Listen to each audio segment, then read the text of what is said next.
एक मिनिट तुम्ही पूर्ण करा प्लीज. तुम्हाला मी बोललो होतो. अहो विखे पाटील साहेब, महोदय, मालेगांव महानगरपालिका निम्मा वेळ दोन्ही बाजूला द्यायचा.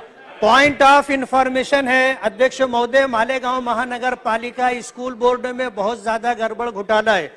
वहां पर एक कारपोरेटर ने डिप्टी कमिश्नर को लेकर के स्कूलों का दौरा शुरू किया, विजिट शुरू की और कुछ लोगों को टारगेट करके उन्होंने स्कूलों में जाके उनकी वीडियो शूटिंग की, उनको हरेसमेंट किया.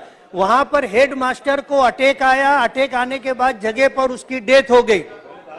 मैं आपके माध्यम से हाउस की तवज्जो इस तरफ मुतवज्जे करना चाहता हूं कि इस तरह महानगर पालिका स्कूल बोर्ड में जो कुछ वहां पर कुछ कारपोरेटर इस तरह की हरकत कर रहे हैं उसकी इंक्वायरी होनी चाहिए और छुट्टियों के दिनों में और दीगर दिनों में जाकर इस तरह की जो हरकत की जा रही है ये वसूली का एक ऐसा तरीका है, मुझे ऐसा लगता है. मैं आपके जरिए से इंक्वायरी करवाना चाहता हूं.